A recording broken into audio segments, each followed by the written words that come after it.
Assalamualaikum warahmatullahi wabarakatuh. Waalaikumsalam warahmatullahi wabarakatuh. Pertama-tama, perkenalkan saya Khairil Ilham selaku moderator dari acara kasus kajian Sabtu siang oleh IMM Az-Zahrawi FKG Unimus pada siang hari ini, 11 Juli 2020.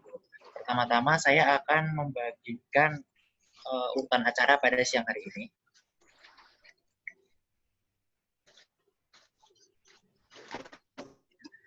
Berikut rangkaian acara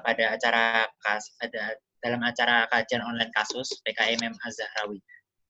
Pertama, pembukaan oleh saya selaku moderator, kemudian ada sesi kajian disampaikan oleh beliau Ustadz Dimas Anafadli, kemudian ada sesi tanya jawab.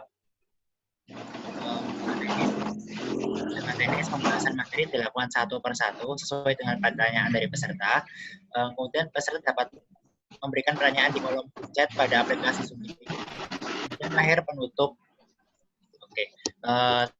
Pertama, saya akan menyampaikan sedikit CV dari Ustadz Dimas Anafadli. Beliau kelahiran Bekasi 2 Mei 1995, sudah menikah dan dikaruniai 3 putra. Untuk aktivitas pekerjaan, beliau sebagai owner dari toko PIN Semarang, dari Tiras Travel Haji dan Umroh, kemudian owner Masehat As-Sa'adah, owner dari toko undangan dan toko undangan Q, kemudian owner dari Sakinah Wedding Organizer dan Event Organizer, kemudian sebagai motivator juga penulis buku.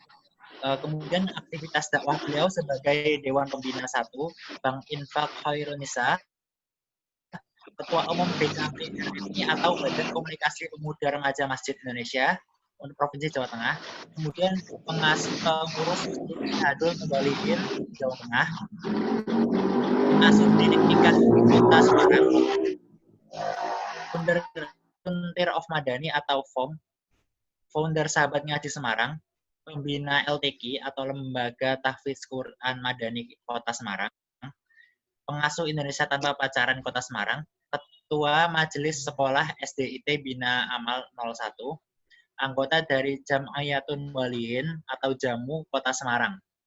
Beliau juga aktif dalam pendidikan sekolah pengasuhan anak Abah Ihsan Bandung, memiliki moto hidup, jadikan setiap detik bermakna.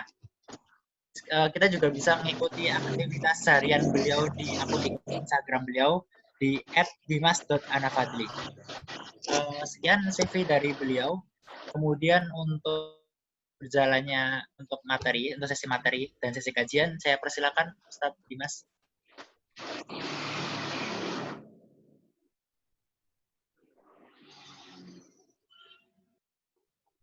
Oke. Mas Khairil, saya langsung ini. Monggo langsung saja. Baik, ya. Bismillahirrahmanirrahim. Assalamualaikum warahmatullahi wabarakatuh.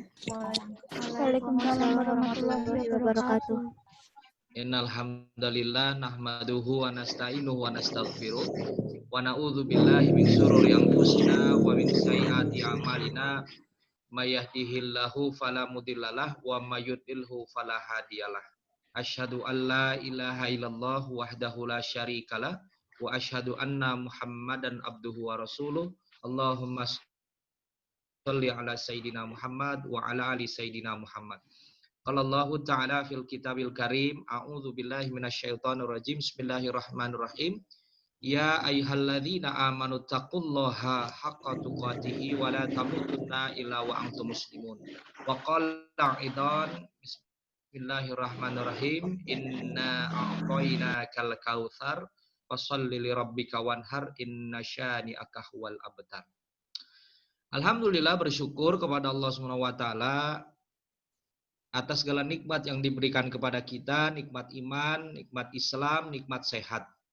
Serta nikmat yang sangat luar biasa adalah Allah memberikan kepada kita kesempatan untuk senantiasa selalu dekat dengannya, selalu berkhalwat kepadanya, kita menjadi hamba-hamba yang insyaallah istiqomah selalu pada jalannya, menjalankan panggilan-panggilannya, perintah-perintahnya, syariat-syariatnya, dan dengan hal itu maka kita mengucap alhamdulillah.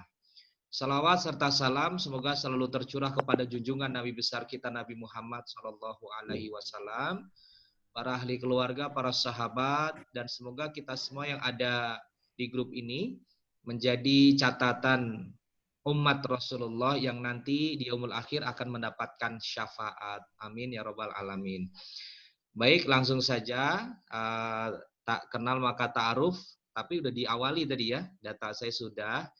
Namun yang belum tadi disebut channel YouTube, ya nanti YouTube-nya di subscribe, di komen, like and share. AA Dimas Anafadli, nanti bisa di subscribe ya. Baik, yuk kita mulai terlebih dahulu dengan sama-sama membaca suratul Fatihah ya. Al-Fatihah. A'udzubillahi minasyaitonirrajim. Bismillahirrahmanirrahim. Alhamdulillahirabbil alamin arrahmanir rahim maliki yaumiddin. Iyyaka na'budu wa iyyaka nasta'in. Ihdinas siratal mustaqim.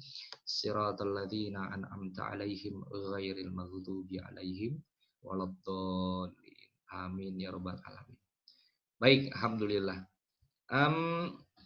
Tema kita pada hari ini adalah memahami hikmah ya di balik pelaksanaan Idul Kurban. Kita berbicara tentang Idul Kurban, maka setiap tanggal 10 Zulhijjah ya juga dikenal dengan sebutan Hari Raya Haji. Namun pada saat ini di Indonesia khususnya untuk tahun ini diundur bahasanya ya karena ada beberapa pertimbangan termasuk COVID-19 dan segala macamnya, maka pemerintah Indonesia pada hal ini untuk menunda keberangkatan seluruh jemaah haji di tahun 2000. Jadi kalau sedikit kita berbicara haji, karena setiap tanggal 10 Zulhijjah dikenal dengan sebutan Hari Raya Haji, ya, di mana kaum muslimin yang sedang menunaikan haji yang utama yaitu wukuf di Arafah, mereka di sana semua mengenakan pakaian serba putih dan tidak berjahit yang disebut pakaian ihram. Di sana bagaimana melambangkan persamaan akidah dan pandangan hidup, mempunyai tatanan nilai yaitu nilai-nilai persamaan dari segala segi bidang kehidupan. Kita tidak bisa ya membedakan di sana antara mereka semuanya serba putih, satu niat yang sama, tujuan yang sama, semua merasa sederajat dan tentunya apa? Menjalankan panggilan ya Allah Subhanahu wa taala. Sama-sama mendekatkan diri hanya kepada Allah yang Maha Perkasa sambil ya di dalam wukuf Arafah semuanya membaca kalimat talbiyah. Ya. Di samping itu, ya Idul Adha juga dinamakan Hari Raya Idul Kurban. Karena pada hari itu Allah memberi kesempatan kita ya untuk lebih mendekatkan diri kepadanya. Karena kita saat ini tidak berangkat haji, maka Allah memberikan kesempatan kepada kita bisa untuk lebih mendekatkan diri kepadanya dengan apa? Dengan kita melaksanakan kurban. Yaitu dengan menyembelih hewan kurban sebagai simbol ketakwaan dan kecintaan kita kepada Allah Subhanahu wa taala. Ini pelajaran penting bagi kita ya, bahwa di mana orang-orang yang diberikan oleh Allah kesempatan ya untuk berangkat haji, untuk melaksanakan haji, kita yang hari ini pun mungkin ya belum melaksanakan yang namanya ibadah haji, untuk mendekatkan diri kepada Allah, untuk senantiasa kita mendekatkan diri kepada Allah dengan kecintaan dan ketakwaan kita, boleh dan kita dianjurkan untuk apa? Melaksanakan dengan memotong hewan kurban. Kalau kita sedikit ya melihat flashback ke belakang bahwa bagaimana sejarah ya Idul Kurban ini didahului dengan bagaimana kita belajar tentang proses pengorbanan yang dilakukan oleh ya Habil dan Qabil, adalah anak dari Nabi Adam. Lalu dilanjutkan lagi dengan apa? Dengan proses yang sampai hari ini banyak kita ketahui bagaimana Nabi Ibrahim ya kepada anaknya Ismail alaihissalam, putranya yang dicintainya, putranya yang dibangga-banggakannya, yang tentunya ini menjadi pelajaran yang penting bagi kita pada saat apa? Pada saat Allah Subhanahu wa taala sudah memberikan perintah dengan ketakwaan kita sebagai hamba Allah, maka tidak ada yang namanya toleransi, tidak ada yang namanya tawar-menawar. Untuk apa? Untuk melaksanakan segala perintah Allah Subhanahu wa taala. Ini sejarah yang penting yang bisa kita tanamkan, yang bisa kita jalankan, yang sebagaimana Nabi Ibrahim, ya, bapaknya para nabi dengan anaknya Ismail alaihissalam yang sudah dinanti-nantikan, yang sudah bagaimana dibangga-banggakan, tapi pada saat Nabi Ibrahim diberikan oleh Allah perintah yang diawali dengan melalui mimpi, maka disampaikan kepada anaknya tercinta, putranya Ismail alaihissalam, ya bukannya protes, bukannya istilahnya itu berbalik kritik kepada ayahnya, tapi yang dilakukan oleh putra tercintanya apa? Silahkan ayah lakukan karena itu adalah perintah Allah Subhanahu wa taala. Banyak sekali ibroh ya. Banyak sekali ibroh, banyak sekali hikmah yang Masya Allah kalau kita telaah, kalau kita ambil ya banyak poin-poinnya, bahwa bagaimana ini pun kalau di sini sudah ada yang berkeluarga, sudah ada yang menikah, insya Allah di sini sudah menikah semua ya di dalam grup ya, insya Allah ya.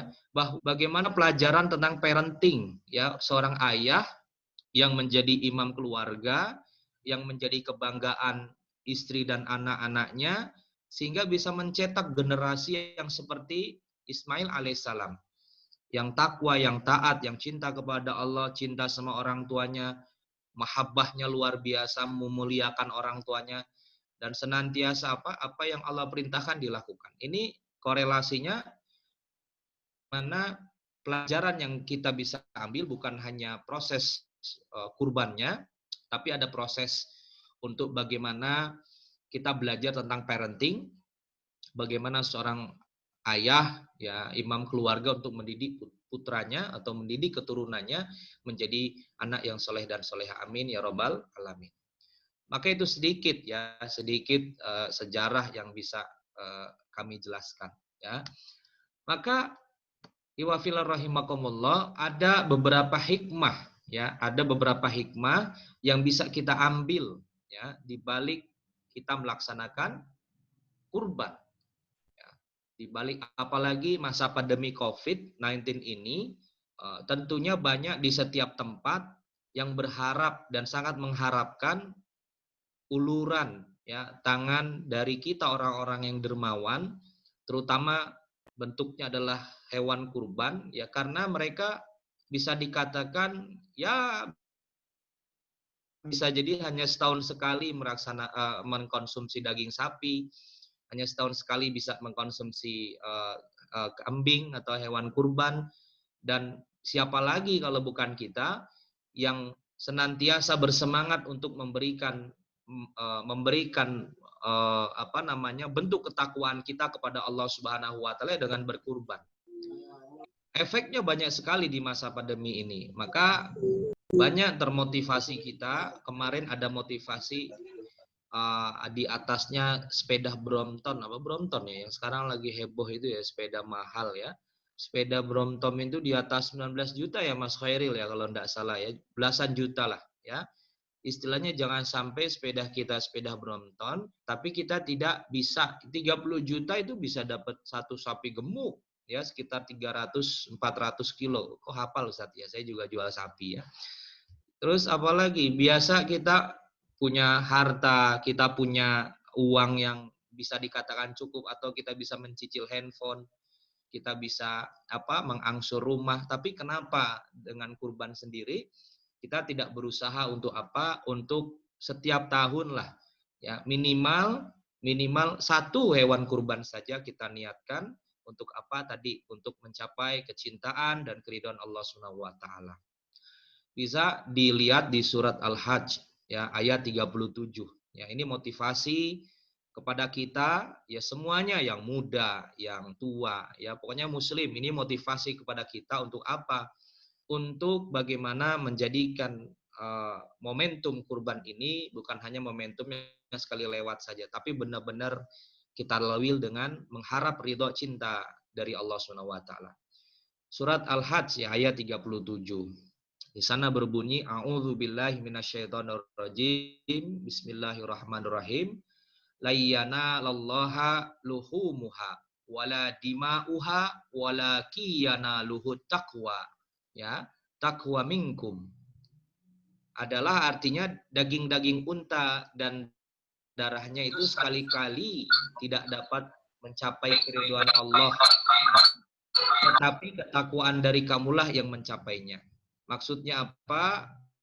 Tidak ternilai ya, tidak ternilai hewan, misalnya kambing yang 2 juta, 2,5, 3 juta, sapi yang belasan juta, nilainya itu lebih besar loh yang kita dapat dari apa yang kita keluarkan. Walaupun hanya keluarkan sekian juta, tapi nilai dari Allah ya, subhanallah, masya Allah, luar biasa, bahwa kitalah yang bagaimana akan mendapatkan lebih besar dari apa yang kita keluarkan. Ini motivasi yang besar kepada kita untuk apa? Untuk senantiasa tergerak, memiliki semangat ya, giroh ya, untuk menunaikan yang namanya proses setiap tanggal 10 Zulhijjah untuk melakukan yang namanya berkurban. Ustadz, saya bisanya tanggal 11, 12, 13 boleh, itu masuknya tasyrik, silahkan, masih boleh 3 hari setelah 10 Zulhijjah ya, masih dibolehkan, dan kita salurkan, kita serahkan ya hewan-hewan kurban kepada orang-orang yang membutuhkan. Iwafillah rahimakumullah. Nah, maka apa sih hikmah-hikmah yang bisa kita dapatkan di dalam kurban?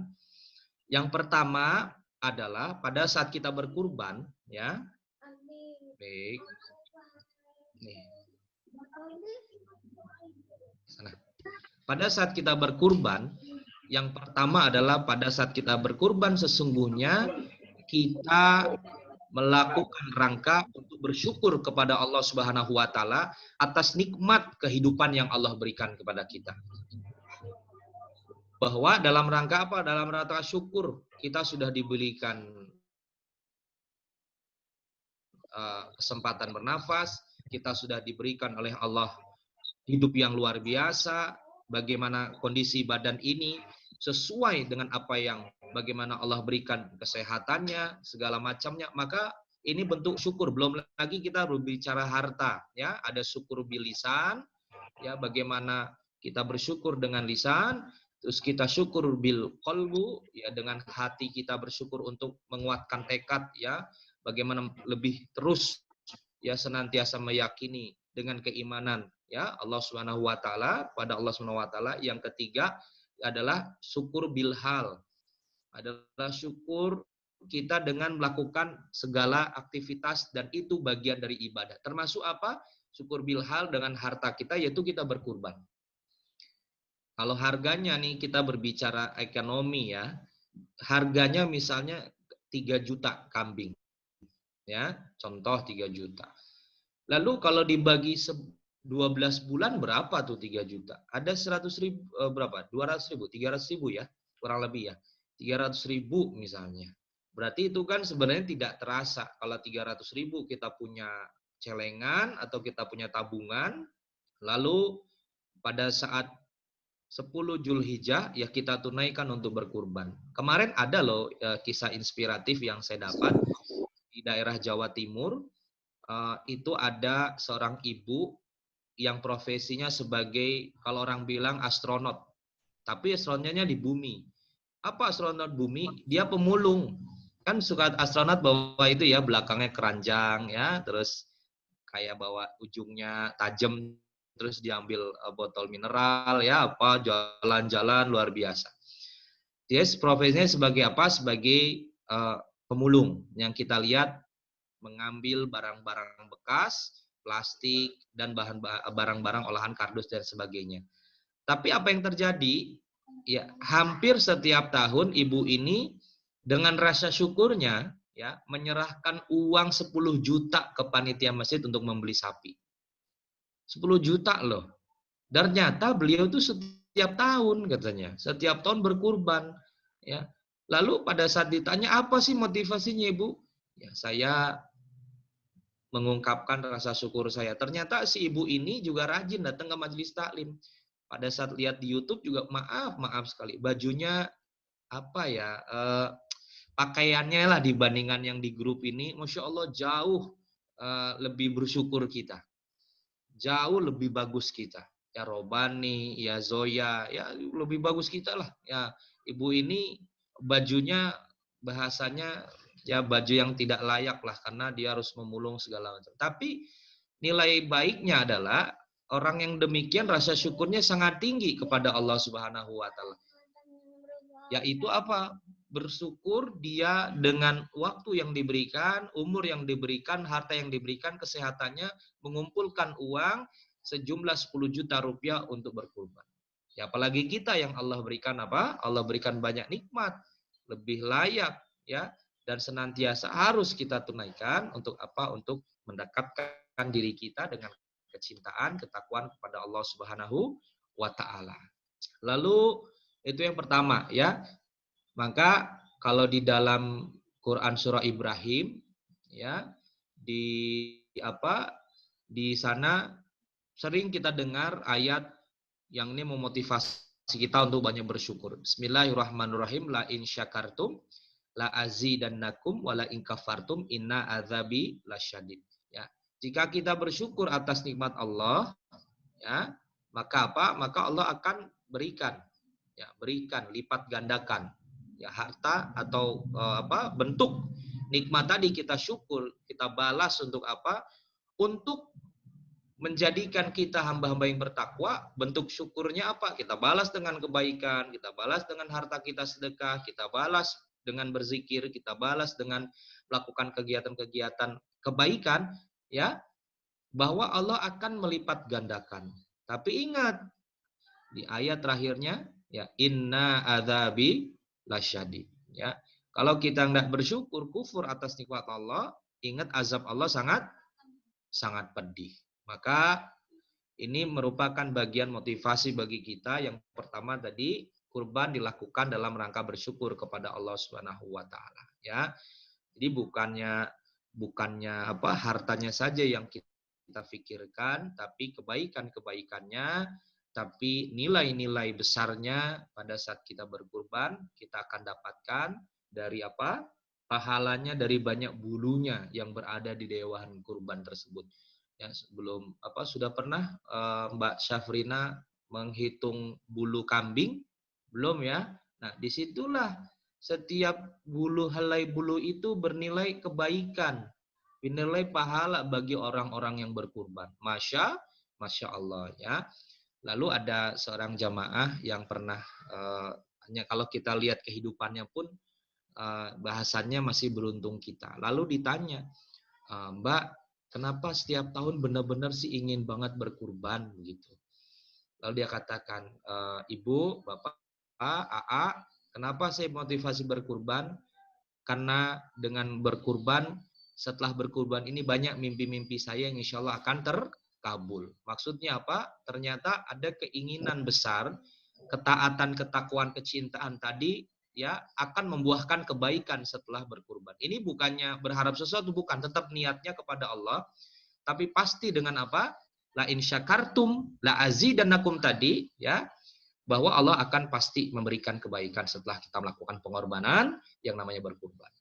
Lalu yang berikutnya, apa hikmah yang bisa kita ambil ya di dalam proses untuk berkurban, yaitu kita belajar bagaimana kehidupan ya bagaimana kehidupan Nabi Ibrahim ya alaihissalam, yang ketika itu Allah memerintahkan beliau untuk menyembelih anak tercintanya, yaitu Ismail alaihissalam. Ya. Kita belajar apa tadi? Tentang parenting, tentang komunikasi, tentang ketaatan, tentang kesyukuran, ya, tentang kesabaran. Bayangkan. Pernah enggak di sini siapa lagi? Mbak Desi ya. Kita akan tahu, misalnya contoh, kita akan tahu kita akan kehilangan orang yang kita cintai. Bagaimana perasaannya Mbak Desi? Enggak ada suaranya ya, baik.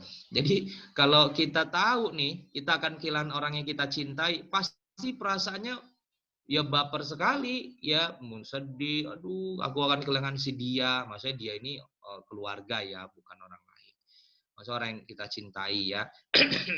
Kita tahu lah bahwa di sini Nabi Ibrahim tahu sesaat lagi akan kehilangan anak tercintanya. Ya, walaupun di dalam hal tersebut Allah akhirnya apa? Mengganti bagaimana pada saat Ismail alaihissalam sudah ya diletakkan di batu, mau disembelih lehernya, akhirnya dengan ketakwaannya seekor dombalah yang tersembelih. Ya, bahasanya kita belajar di sini tentang parenting, bagaimana bisa menciptakan, bisa mendidik anak, bisa menguatkan, bisa mengarahkan ya keturunan kita, ya anak-anak kita menjadi anak-anak yang takwa taat kepada Allah Subhanahu wa taala. Tidak mudah loh, ya. Tidak mudah sekarang untuk bisa menciptakan, mendidik anak menjadi seperti itu. Betul tidak? Tidak mudahnya kenapa? Karena apa? Karena teknologi ya, karena budaya ya, maksudnya budaya barat banyak masuk gitu ya. Terus karena TV, karena games, handphone itu sangat luar biasa. Ya, luar biasa apa? Luar biasa perjuangan sebagai orang tua. Nah, ternyata di proses kurban ini ya kita banyak belajar tentang Nabi Ibrahim alaihissalam, bagaimana beliau mendidik anak tercintanya ya sebagai tebusan ya yang akan diberikan kepada Allah ya, yaitu anaknya Ismail alaihissalam, dengan ketakwaannya, kecintanya kepada Allah ditunaikan. Ya. Jadi tidak berpikir ya Allah gimana ya, tidak, langsung dilakukan, walaupun akhirnya Allah ya mengganti putra tercintanya pada saat disembelih ya berubah menjadi seekor domba. Kita belajar di poin tersebut ya. Nah, sekarang luar biasa ya, kita lihat bagaimana ya tawuran, terus kita lihat juga bagaimana pacaran ya, terus juga narkoba ya, terus juga apalagi pornografi ya, porno aksi ya, terus juga istilahnya apa, melakukan perbuatan maksiatan yang dia tahu bahwa itu salah tapi tetap dia lakukan. Ini kan perjuangan yang besar. Nah, maka kita bisa belajar ya. Coba nanti ini kalau untuk parenting ada doa Nabi Ibrahim yang bisa kita ambil hikmahnya kepada anaknya. Jadi gini, ada doa Nabi Ibrahim di dalam surat Ibrahim ayat ke-37 ya. Jadi Nabi Ibrahim pada saat meninggalkan Ismail alaihissalam dan istrinya di lembah yang tidak ada apapun, tidak ada makanan, tidak ada orang ya, di dekat Baitullah ya. Di dekat Baitullah, lalu ditinggalkan di situ, lalu Nabi Ibrahim berdoa kepada Allah ya. Yang pertama, Rabbana liyuqimus shalah ya. Ya Allah, jadikanlah pada saat ditinggal ya, pada saat akan meninggalkan ya anak dan istrinya, pada saat kita saja nih manusia biasa mau meninggalin keluarga pasti doa, ya Allah semoga anakku bahagia ya, nanti aku pulang hidup, istilahnya hidup tuh masih bisa ketemu. Tapi doa Nabi Ibrahim tidak begitu. Rabbana liyuqimus shalah ya. Ya Allah, jadikanlah anak turunanku menjadi orang yang ahli sholat. Jadi sholat itu menjadi pegangan, ya, menjadi landasan. Kesuksesan seseorang itu dunia akhirat terlihat dari bagaimana sholatnya. Maksudnya apa? Hubungan vertikal. Vertikal itu hubungan antara hambanya dengan Allah Subhanahu wa taala. Rabbana liyuqimus shalah. Ya, itu yang pertama. Ya, lalu yang kedua apa? Yang kedua, apa doa Nabi Ibrahim? Ya Allah, jadikanlah anak keturunanku menjadi orang-orang yang ya dicintai, disukai oleh banyak orang. Maksudnya apa? Ini pelajaran tentang akhlak. Ya, tentang akhlak. Ya, orang bisa dibenci karena akhlak. Ya, orang bisa dicintai karena akhlak. Ya, jadi menjadi dicintai oleh banyak orang, maksudnya Nabi Ibrahim apa?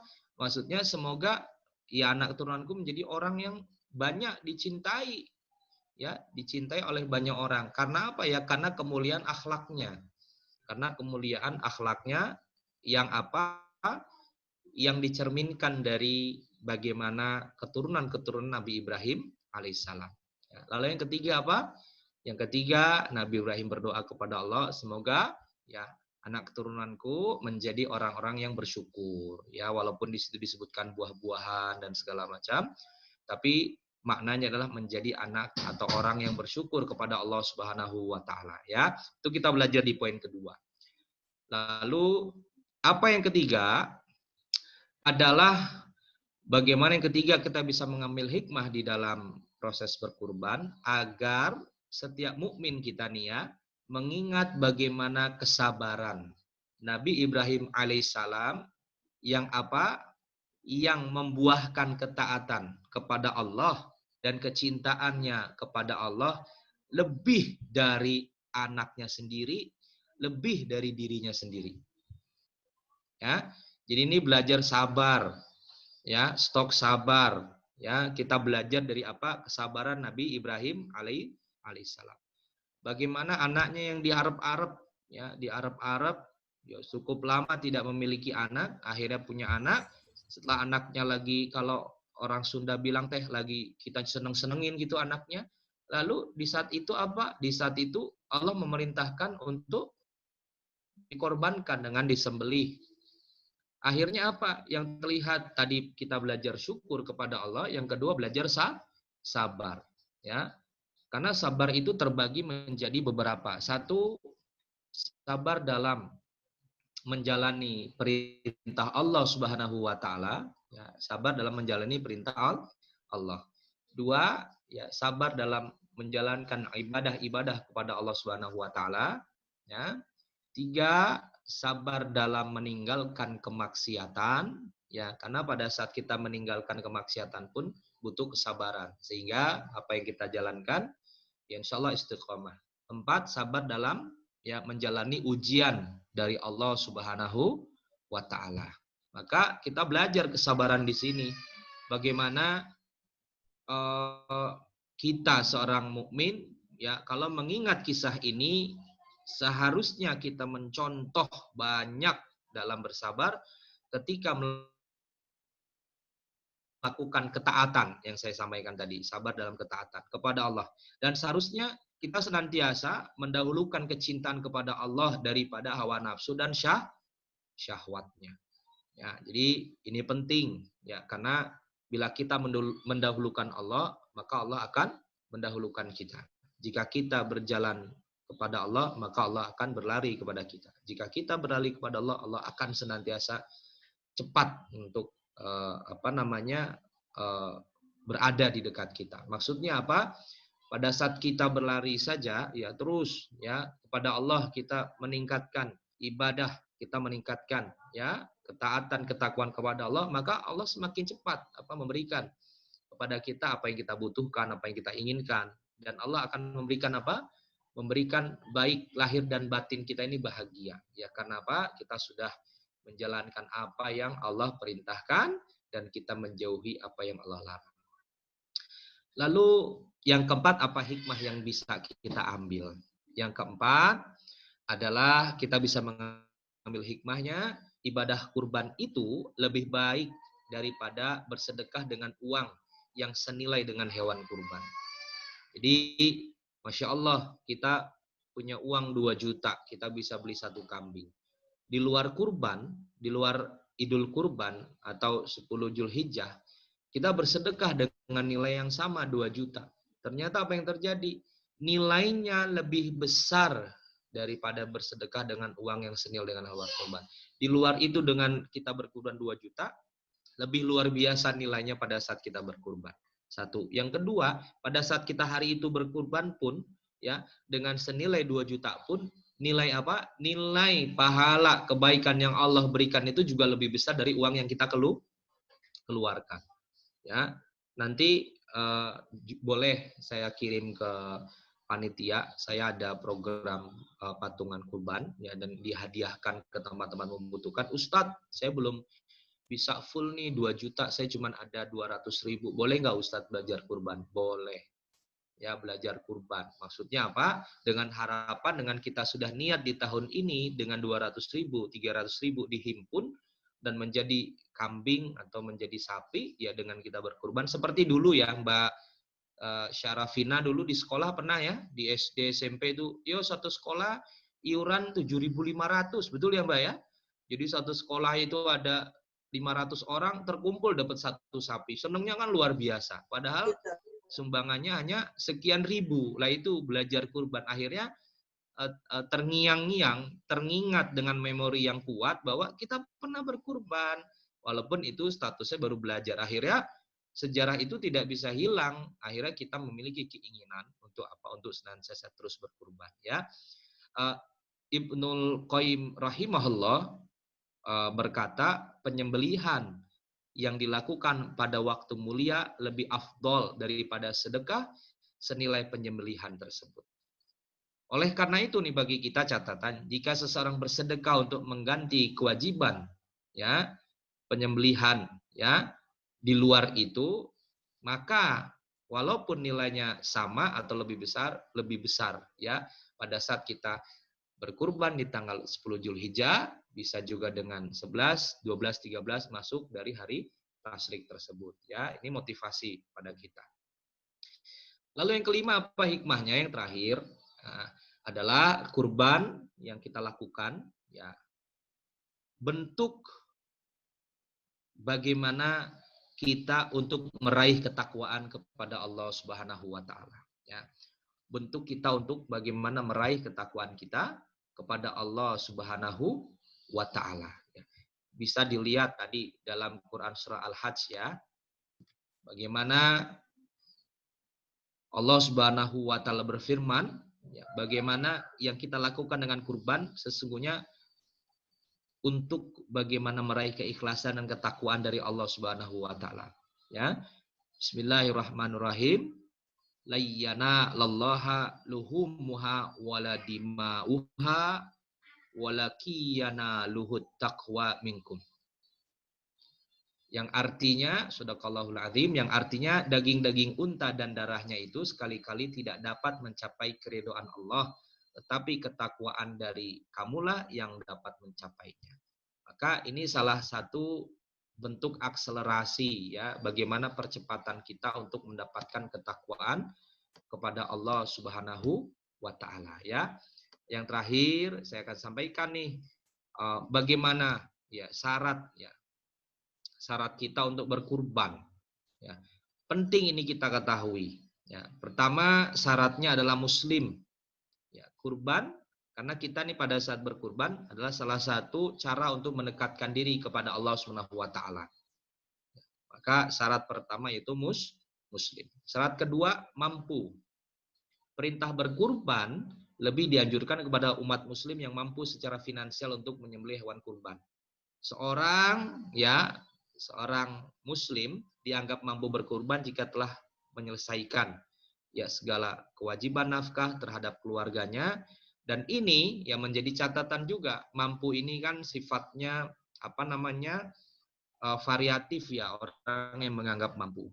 Karena ada juga yang sudah menyelesaikan nafkahnya tapi dia masih bisa mencicil, masih bisa mengambil rumah, mobil, handphone yang sampai ada yang 30 juta. Terus sekarang mudah, ya, nauzubillah. Maksudnya proses-proses ini sebenarnya menandakan mampu. Yang penting ada keinginan, ya.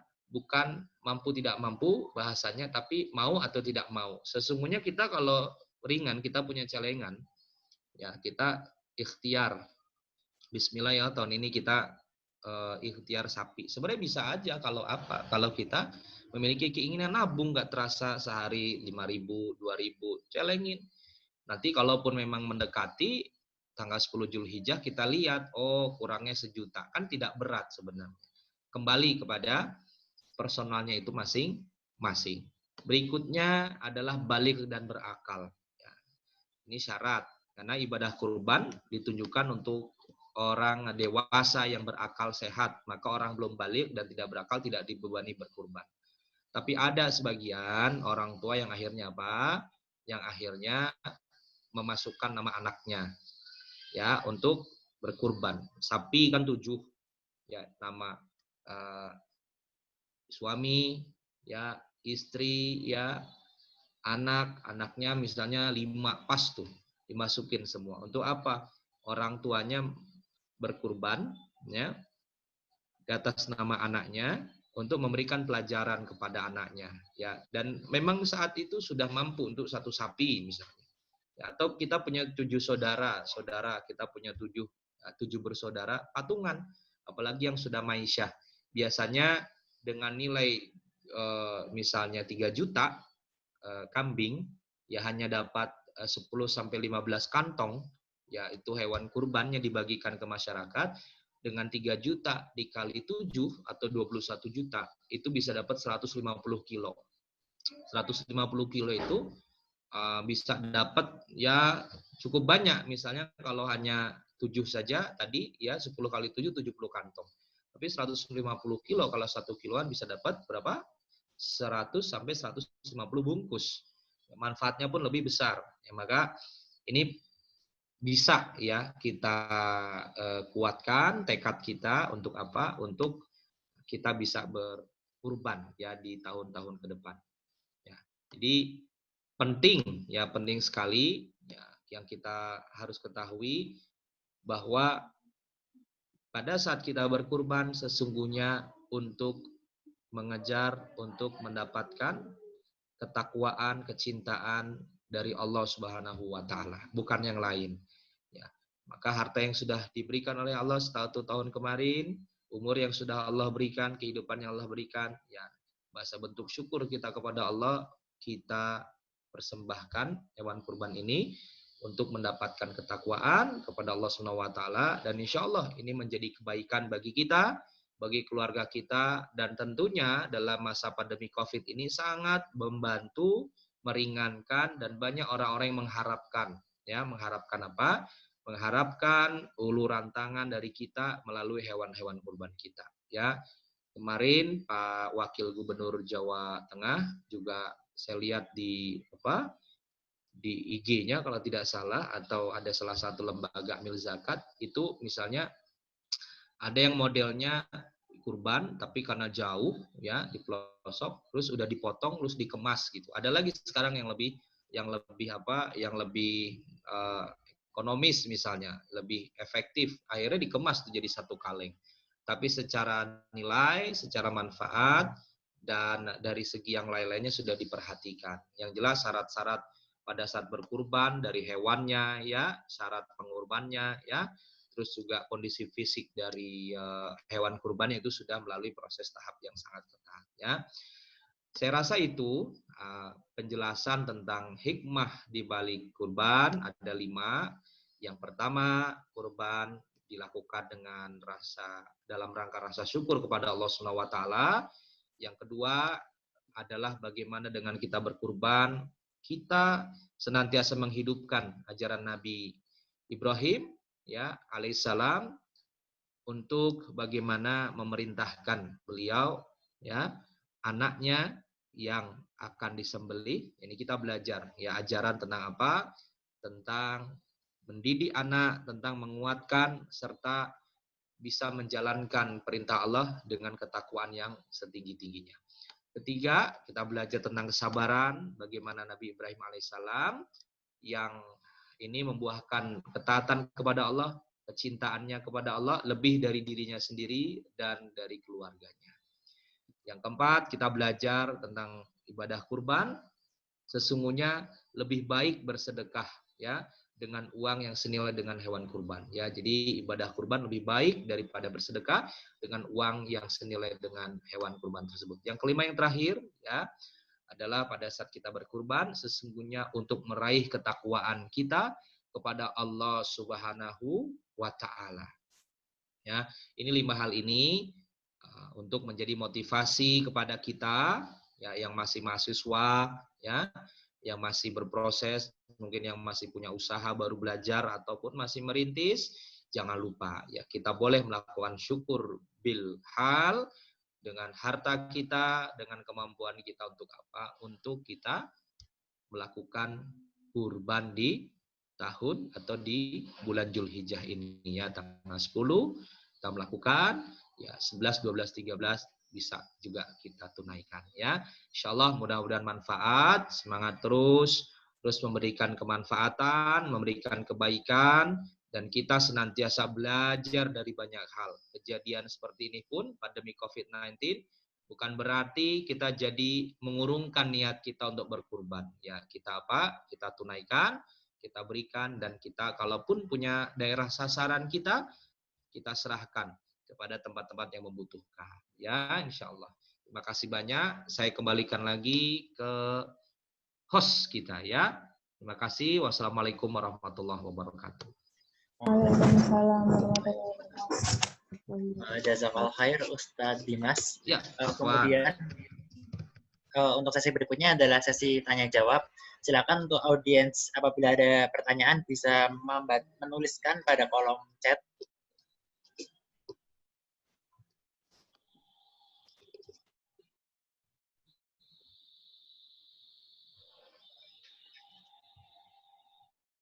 Ini ada pertanyaan Ustadz Mas. Pertama, saya bacakan gitu. Baik. Assalamualaikum Ustadz, saya izin bertanya. Seorang yang berkurban tidak boleh potong kuku. Nah, waktu tidak boleh potong kuku dimulai sejak kapan, ya Ustadz? Terima kasih. Boleh berapa pertanyaan nanti saya jawab biar sekalian, G. Misalnya 3 penanya sesi pertama. Oke, untuk sesi pertama 3 pertanyaan aja, G. Ini kemudian pertanyaan berikutnya ada dari Kak Sylvia Hanum. Saya bacakan. Assalamualaikum Ustadz, saya Hanum izin bertanya. Jika berkurban dengan cara iuran, apakah tetap termasuk hewan kurban atau hanya sedekah saja? Karena setahu saya untuk satu kambing hanya bisa atas nama satu orang saja. Terima kasih Ustadz. Kemudian pertanyaan ketiga dari Kak Zaki A'la. Ustadz, saya ingin bertanya, sekarang saya belum diakikoh oleh orang tua. Nah, misal saya ada rezeki, bolehkah saya berkurban padahal saya belum diakikoh?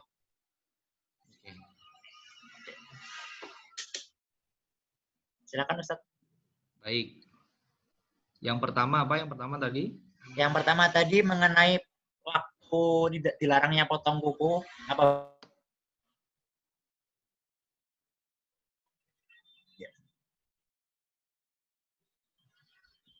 Putus-putus?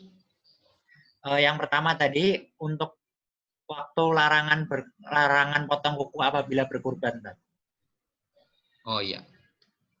Baik, terima kasih. Pertanyaan bagus sekali ya. Berarti yang bertanya ini insya Allah setiap tahun istiqomah berkurban ya. Alhamdulillah.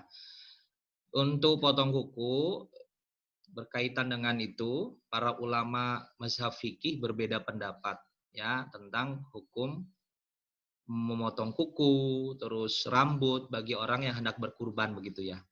Sejak 10 awal Zulhijjah ya, menjadi beberapa pendapat. Ini diantaranya ya. Jadi pada saat kita ingin berkurban ya, bahwa bagaimana diantaranya menurut mazhab Hambali, hukumnya wajib untuk menjaga diri ya, untuk tidak mencukur rambut, memotong kuku bagi orang yang hendak berkurban sejak mana? Sejak masuknya Zulhijjah ya. Berarti mulai tanggal 1 Zulhijjah ya hingga selesai penyembelihan hewan kurban. Jadi kita udah niat berkurban nih, kan masih cari-cari ya. Ini sekarang kan kita masih proses ya, cari-cari segala macam. Ya. Lalu pada saat itu kita senantiasa untuk menjaga untuk tidak memotong rambut, memotong kuku, ya. Masuk pada tanggal 1 Zulhijjah sampai akhir, ya, atau sampai hendak memotong hewan kurban. Jadi setelah kurban terpotong, ya, tertunaikan niat kita, lalu itu boleh ya dilakukan potong kuku dan potong rambut. Itu diantaranya. Jadi bahwa harus diperhatikan ya mulai 10 Zulhijjah sampai nanti setelah melakukan penyembelihan, ya, itu dijaga dari potong kuku, potong rambut, ya, dan menahan dirinya ya untuk tidak memotong itu. Kecuali sebelumnya memang sudah dipersiapkan. Namun ini ada juga beberapa pendapat bahwa ternyata bila memang kondisi kuku kita gitu ya setelah 10 hari itu kotor dan segala macam, ini kan sifatnya sunnah ya, ini anjuran lalu apa yang terjadi? Boleh kita tetap potong. Untuk apa? Untuk menjaga kita dari kotor tadi. Ternyata kan 10 hari itu cukup panjang cukup panjang, rambut kita juga mungkin kita tidak siapkan, makanya memang harus dipersiapkan dengan benar-benar. Ya, karena apa? Pada saat sunnah ini kita jalankan, kita akan mendapatkan pahala. Tadi berkaitan dengan tanggal untuk memotong kuku dan rambut. Akhirnya apa? Kalau memang sudah kotor sekali atau ada yang patah gitu atau luka, yaitu dipersilahkan gitu untuk tetap memotong kuku ya. Tapi kita sebenarnya meniatkan awalnya adalah niat untuk menjaga itu. Gitu ya. Jadi 10 hari awal bulan Zulhijjah sudah masuk. Ya, seseorang dari kalian ingin berkurban, maka hendaklah tidak menyentuh memotong rambut dan dan kuku tadi ya, untuk tidak terpotong ya. Jadi seperti itu Mas Khairil Ilham ya. Jadi mulai dari masuk 10 Zulhijjah sampai nanti proses sampai proses untuk penyembelihan hewan kurban tersebut ya. Jadi seperti itu. Bila ingin menjaga ya. Baik, monggo. Yang kedua tadi ini apabila iuran itu termasuk berkurban atau hanya sedekah? Baik.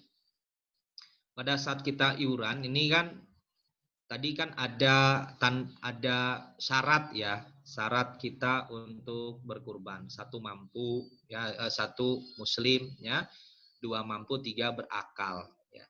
Jadi patungan ini kan mampu ya, tapi mampu secara nominal yang kecil, kan begitu ya. Kalau dalam niatnya berkurban, insya Allah ya, dalam niatnya nih, ya Allah Maha tahu dengan apa yang kita niatkan. Innamal a'malu binniyah. Ya, segala sesuatu ibadah bergantung kepada niatnya. Kalau niat kita seperti itu, ya insya Allah sudah istilahnya mendapatkan pahala kurban.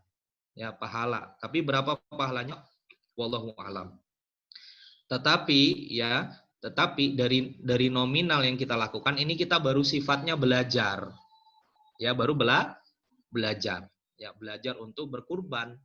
Ya, statusnya seperti itu. Ya, kalau nilainya hak prerogatif Allah untuk memberikan kepada kita. Yang jelas kita belajar ya, karena kan hukumnya sunnah ya pada saat kita berkurban.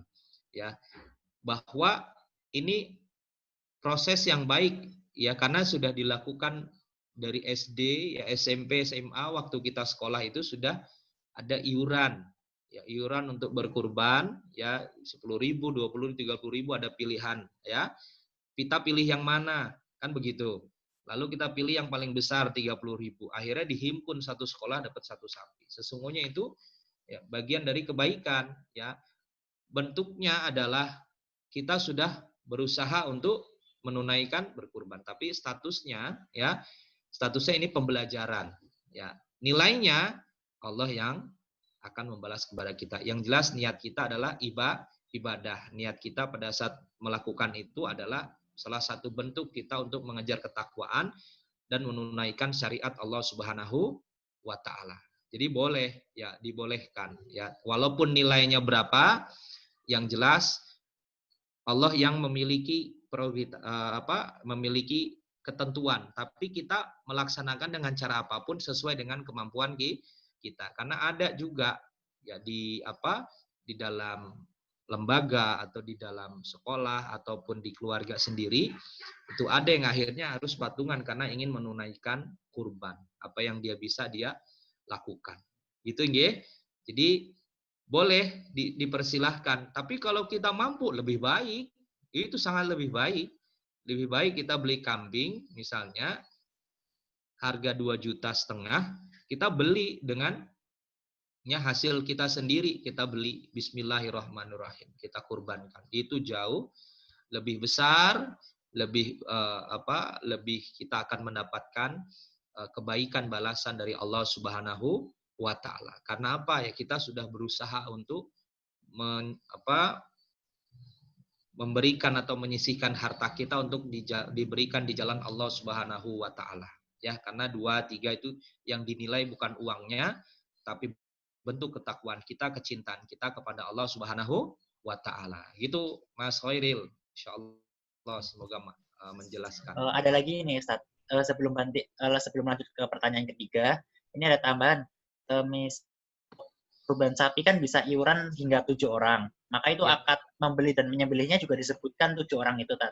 Betul. Semisal lebih dari 7 untuk hewan kambing atau sapi itu nanti nyebut akadnya gimana ya, Tat? Akad ketika menyembelih atas nama siapa?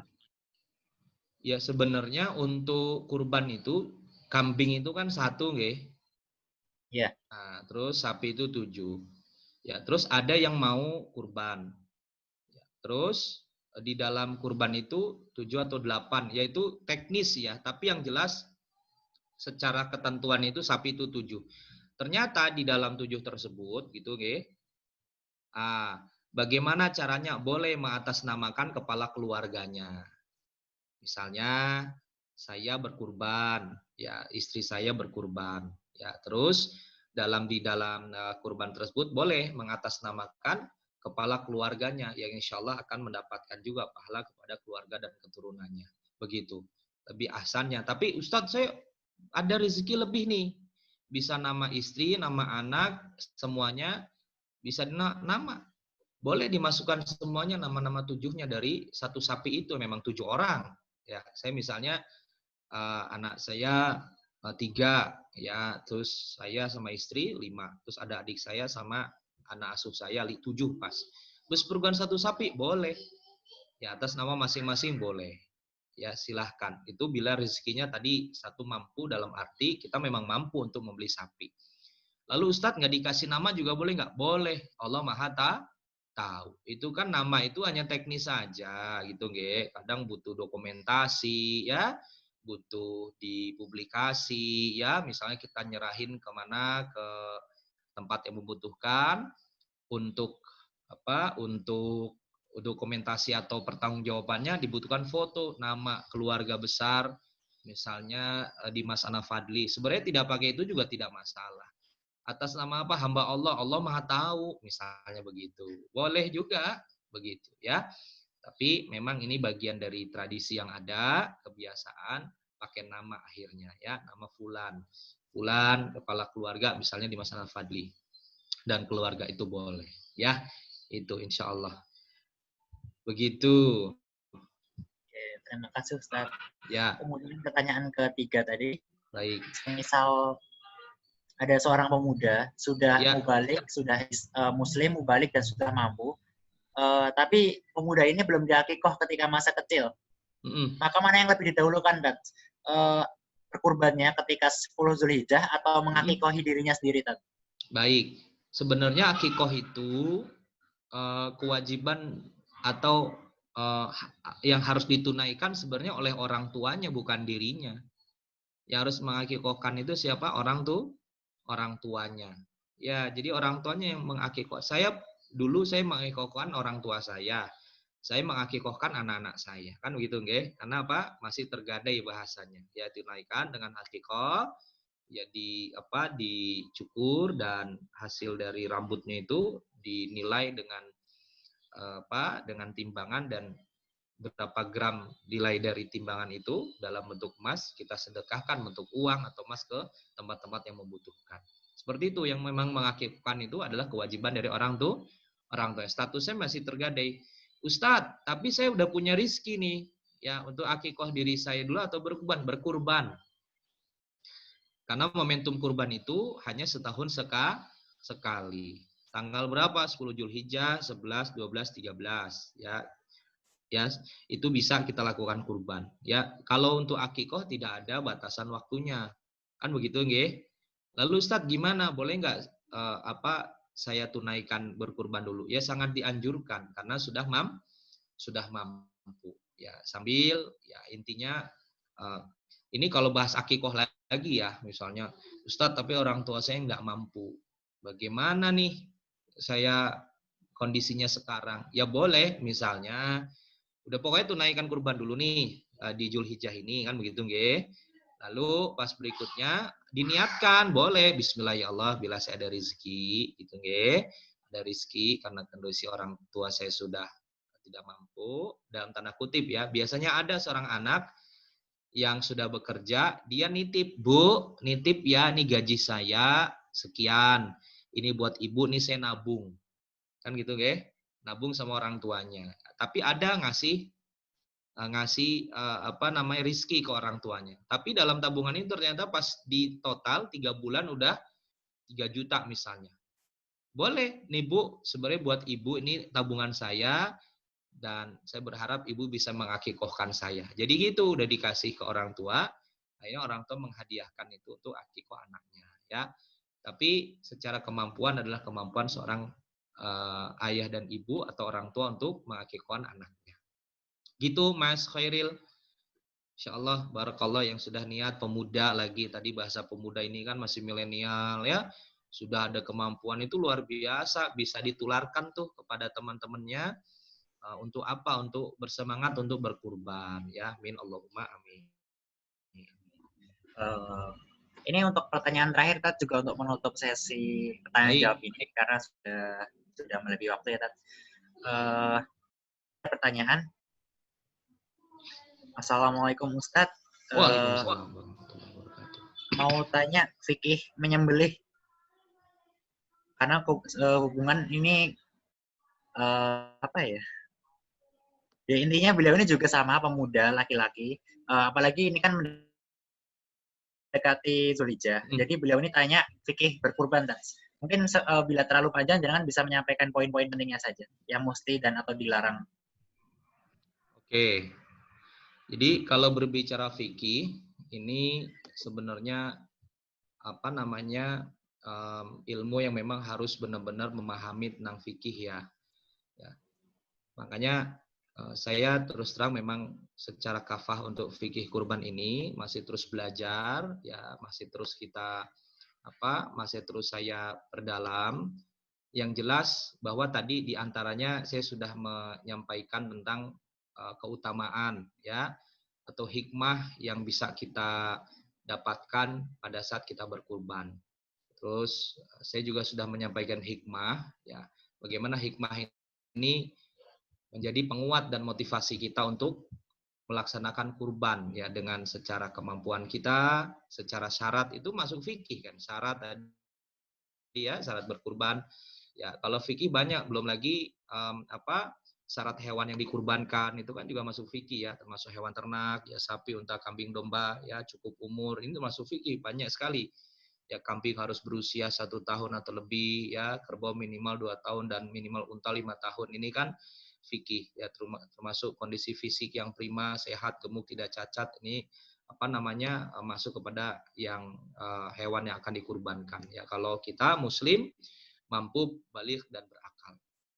Ya, memang harus ada kajian khusus tentang fikih kurban ya dengan narasumber yang memang kafaahnya di bidang fikih ya. Maka ini akan banyak diulas ya. Belum lagi tentang berapa pendapat ya, bagaimana pendapat-pendapat berkaitan dengan fikih kurban tersebut. Ya, ini banyak sekali ya Mas Khairil. Ya, jadi yang jelas kalau dari saya pribadi dengan momentum Zulhijjah ini, bagaimana banyak sekarang walaupun tidak kita lakukan ibadah haji, ya karena memang sekarang terbatas melakukan proses ibadah haji, termasuk di Indonesia pun, di tahun depan baru bisa dilaksanakan, maka kita yang memiliki kemampuan, yang memiliki harta lebih, yuk kita bisa tunaikan, bisa kita lakukan untuk semakin dekat dengan Allah, kecintaan kita semakin dekat dengan Allah, kita bisa tunaikan dengan berkurban. Gitu Mas Khairil. Semoga insya Allah bisa sedikit menjawab ya tentang pertanyaan yang berikutnya. Karena sudah overtime, cukupkan saja sesi tanya jawab ini. Kemudian untuk sesi penutup saya sampaikan dulu kesimpulan atau notulensi dari kajian siang hari ini. Pertama, mengenai 5 keutamaan dari berkurban, yaitu tidak ternilai hewan kurbannya, maksudnya nilainya lebih besar yang kita dapatkan dari Allah daripada apa yang kita. Kemudian juga merupakan motivasi atau hero semangat untuk berkurban. Kemudian Allah pasti membalas berkali-kali lipat. Juga kita belajar bagaimana kehidupan Nabi Ibrahim alaihissalam yang menyembelih putranya yaitu Ismail alaihissalam merupakan bentuk dalam ketaatan. Nabi Ibrahim taat kepada Allah, juga Nabi Ismail taat kepada orang tuanya dan juga taat kepada Allah. Kemudian doa Nabi Ibrahim ada 3, yaitu ya Allah jadikanlah anak keturunanku menjadi orang yang ahli sholat, karena sebagaimana hubungan vertikal antara manusia dengan Allah, apabila seorang hamba sholatnya baik, maka baik pula seluruh kehidupan dunianya. Kemudian ya Allah jadikanlah anak keturunanku orang yang dicintai banyak orang, yang dimana maksudnya ini memiliki akhlak yang baik. Kemudian yang ketiga, menjadi anak yang bersyukur kepada Allah. Itu adalah 3 doa Nabi Ibrahim yang diajarkan kepada kita. Kemudian tiap mukmin mengingat kesabaran atau belajar sabar sebagaimana kesabaran Nabi Ibrahim yang sudah lama menantikan putranya, kemudian mendapat perintah untuk menyembelih. Kemudian kurban lebih baik daripada uang yang senilai dengan uang kurban tersebut. Kemudian syarat dari berkurban ada 3, yaitu muslim, mampu dalam finansial, kemudian balik dan berakal. Itu saja. Kemudian terima kasih Ustadz Dimas sudah menyempatkan waktu, jazakallah.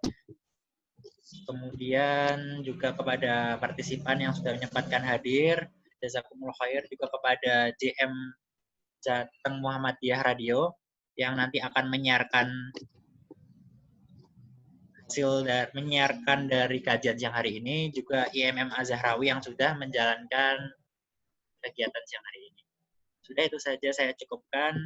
Wassalamualaikum warahmatullahi wabarakatuh. Waalaikumsalam warahmatullahi wabarakatuh. Terima kasih Ustaz. Terima kasih Ustaz. Terima kasih Ustaz. Terima kasih Ustaz. Terima kasih Ustaz. Baik, alhamdulillah. Saya sudah izin ini? Ya, enggak apa-apa. Sudah ya, baik. Terima kasih banyak ya. Wassalamualaikum warahmatullahi wabarakatuh. Waalaikumsalam warahmatullahi wabarakatuh. Terima kasih Mbak Desi. Terima kasih Mbak Desi. Friend. Terima kasih semuanya. Ya.